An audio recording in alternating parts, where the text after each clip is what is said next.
Morning students.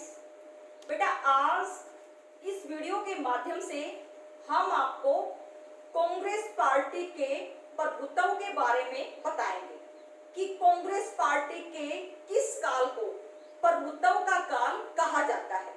देखिए बेटा, जिस कांग्रेस पार्टी की स्थापना 1885 में बंबई नामक स्थान पर हुई, ए.ओ. होम के नेतृत्व में, जिस समय इसकी स्थापना हुई उस समय कांग्रेस पार्टी का बेटा चुनाव चिन्ह क्या था? 2 बैलों की जोड़ी था। और एट प्रेजेंट टाइम वह चुनाव चिन्ह क्या है? हाथ है।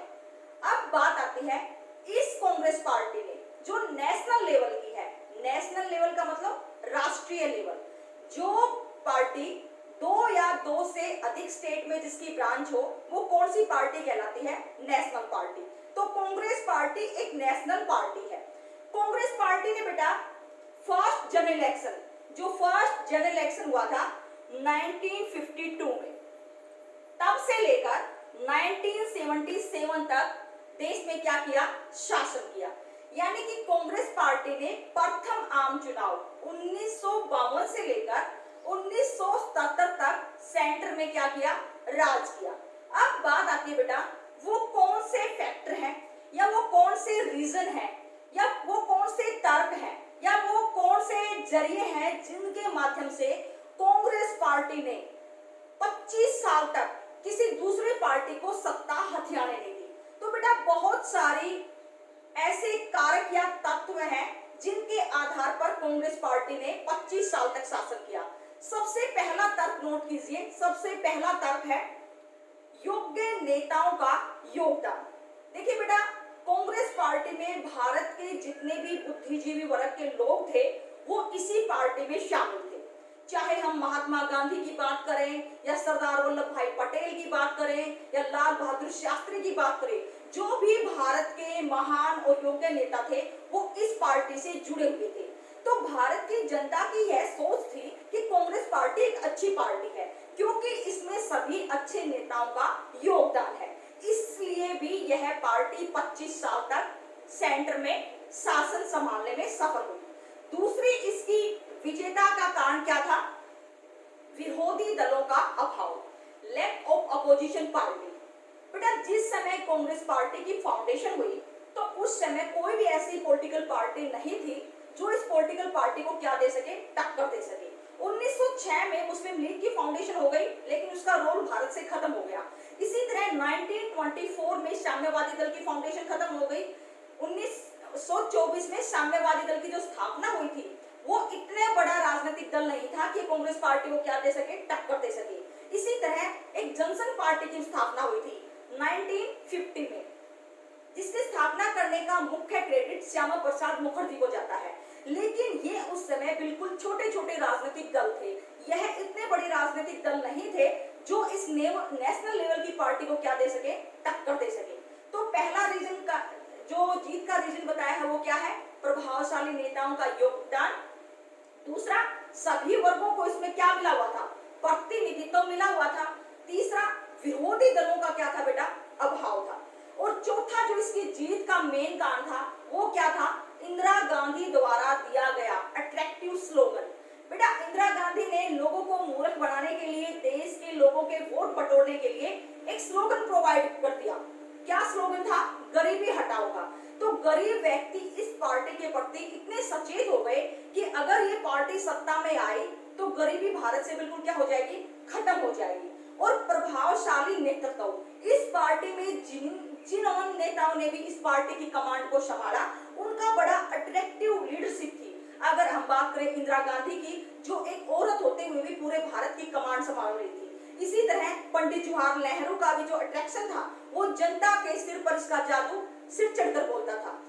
यानी कि प्रभावशाली नेतृत्व की वजह से भी यह पार्टी सत्ता में 25 साल तक शासन कर गई। और मैंने एक और रीजन दिया है बेटा, वो क्या है?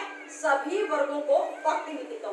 इस पार्टी में हर धर्म के, हर जाति के, हर भाषा के, हर समुदाय के, हर पंथ के क्या लोग जुड़े हुए थे। तो सभी वर्गों को इसमें क्या मिला हुआ था? प्रतिनिधित्व मिला हुआ था।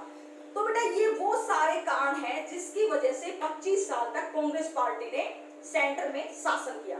तो बेटा अब क्या ऐसा घटित हो गया गया कि जिस पार्टी ने 25 साल तक भारत में शासन किया वो 1977 के चुनाव में जनता पार्टी से सत्ता में हार गई। यानी कि 1977 के आम चुनाव में जनता पार्टी ने कांग्रेस पार्टी को हरा दिया। अब बात आती है, जो पार्टी इतनी लंबे समय से देश में शासन कर रही थी वह ऐसी कौन सी परिस्थितियां उत्पन्न हो गई जिसकी वजह से कांग्रेस पार्टी को करारी हार का सामना करना पड़ा। तो देखिए बेटा, अब बात आती है कांग्रेस के हार के कारण। तो सबसे पहले कांग्रेस का जो हार का मेन कारण था वो क्या था? इंदिरा गांधी द्वारा लगाया गया देश में आपातकाल। भारत की स्वर्गीय प्रधानमंत्री ने 25 जून 1975 को देश में आपातकाल लगा दिया। और जब देश में आपातकाल लगता है तो लोगों के फंडामेंटल राइट्स सस्पेंड हो जाते हैं और जो शासन होता है वो डायरेक्ट प्रेसिडेंट के हाथ में आ जाता है। स्टेट लेजिस्लेटिव असेंबली को भी क्या कर दिया जाता है? भंग घोषित कर दिया जाता है। तो इंदिरा द्वारा लगाया गया आपातकाल लोगों को बुरा लगा और उन्होंने इस आपातकाल का बदला कब लिया? 1977 के चुनाव में जनता पार्टी को जीत दर्ज करवा के और कांग्रेस पार्टी को हराकर। दूसरा क्या था इसकी कांग्रेस पार्टी की हार का कारण और जनता पार्टी की जीत का कारण? दूसरा कारण था बेटा मीसा कानून।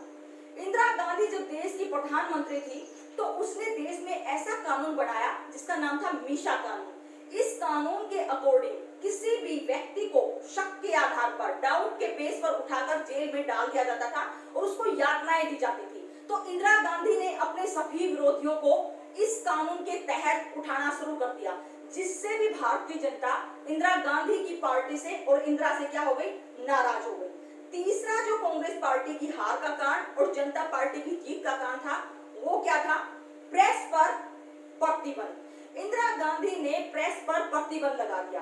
बेटा, प्रेस हमारी स्वतंत्र है, जहां प्रत्येक व्यक्ति घर बैठे देश की किसी भी खबर को पढ़ सकता है, सुन सकता है, समझ सकता है कि देश में क्या क्या एक्टिविटी होती है। लेकिन इंदिरा ने क्या कर दिया? प्रेस पर प्रतिबंध लगा दिया ताकि किसी भी व्यक्ति को देश के बारे में कुछ ना पता चले। इसी तरह जो अगला कांग्रेस पार्टी की हार का कारण है वो है बेटा प्रेस सेंसरशिप। देखिए बेटा, प्रेस सेंसरशिप का मतलब क्या होता है कि कोई भी न्यूज छापने से पहले संपादक को या न्यूज़पेपर को किसकी परमिशन लेने की आवश्यकता है? इंदिरा गांधी की लेने की आवश्यकता है। तो इसकी वजह से भी भारत की जनता इंदिरा गांधी से क्या हो गई? नाराज हो गई और उन्होंने इस हार का बदला कब लिया? 1977 के चुनाव में लिया। इसी तरह बेटा अगला जो कांग्रेस पार्टी की हार का कारण था वो ये था बेटा विरोधी पार्टियों का उदय। अब तक भारत में किसी भी विरोधी पार्टी का क्या नहीं था? उदय नहीं था। यानी कि छोटे मोटे राजनीतिक दल थे जो इस पार्टी को टक्कर नहीं दे रहे थे, लेकिन अब ये छोटे मोटे राजनीतिक दल सब क्या हो गए? इकट्ठे हो गए और साम्यवादी दल हो गया, जनसंघ हो गया और उन्होंने एक बड़ी पार्टी का रूप ले लिया। उसका नाम था जनता पार्टी। तो जनता पार्टी की फाउंडेशन 1977 में हुई। तो अब विरोधी दलों का क्या हो गया? उदय हो गया। लोगों के पास अब चॉइस आ गई। जिस कांग्रेस पार्टी ने 25 साल तक शासन किया, अब लोगों के पास ये चॉइस थी कि किस तरह इस कांग्रेस पार्टी को सत्ता से क्या कर दिया जाए? बाहर कर दिया जाए। और उन्होंने जनता पार्टी को जीत दर्ज दिलाई। अगला जो कांग्रेस पार्टी की हार का कारण है और जनता पार्टी की जीत का कारण वो क्या है? संजय गांधी की नकारात्मक भूमिका। इंदिरा गांधी का जो बेटा था वो क्या था? हार के कारण में हमने बताया कि उसकी नकारात्मक भूमिका थी, यानी कि वो किसी राजनीतिक पद पर नहीं था। तो इससे भी भारत की जनता क्या थी? नाराज थी और उसको किसी तरह राजनीति से क्या करना चाहती थी? आउट करना चाहती थी। तो इसकी वजह से भी कांग्रेस पार्टी को हरा दिया गया और जनता पार्टी को जिता दिया गया। अगला जो था कांग्रेस पार्टी की हार का कारण और जनता पार्टी की जीत का कारण, गरीबी हटाओ का दिखावटी नारा।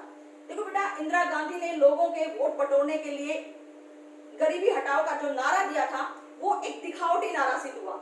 लोगों को 25 साल में पता चल गया कि देश में से गरीबी बिल्कुल खत्म नहीं होगी। जो व्यक्ति गरीब थे वो और ज्यादा गरीब होते गए। तो उन गरीब लोगों के पास अब क्या था कि यह सब दिखावटी नारा है और उनके पास अब अवसर था कि वो किस पार्टी को आगे बढ़ाएं? जनता पार्टी को। तो बेटा ये वो कारण है जिसकी वजह से कांग्रेस पार्टी सत्ता से बाहर हो गई। इंदिरा गांधी द्वारा लगाया गया आपातकाल, मीसा कानून, प्रेस पर प्रतिबंध, संजय गांधी की नकारात्मक भूमिका, विरोधी दलों का उदय, ये सारे वो रीजन है और इंदिरा गांधी का दिखावटी नारा जिसकी वजह से कांग्रेस पार्टी सत्ता से बाहर हो गई। अब 1977 के चुनाव में जनता पार्टी ने जीत दर्ज की। जनता पार्टी की फाउंडेशन 1977 में हुई और 1977 के चुनाव में जनता पार्टी की जीत दर्ज हुई और इस पार्टी की तरफ से मोरारजी देसाई भारत के प्रथम गैर कांग्रेसी प्रधानमंत्री बने। लेकिन जनता पार्टी की सरकार भी पूरे 5 साल तक कायम नहीं रह सकी। 18 महीने में ही वो सरकार गिर गई। फिर कांग्रेस पार्टी ने इसके दूसरे प्रधानमंत्री को अपना समर्थन दिया, लेकिन जल्दी ही समर्थन वापस ले लिया। 1980 में देश में मिड टर्म इलेक्शन हुए, मध्यावधि चुनाव।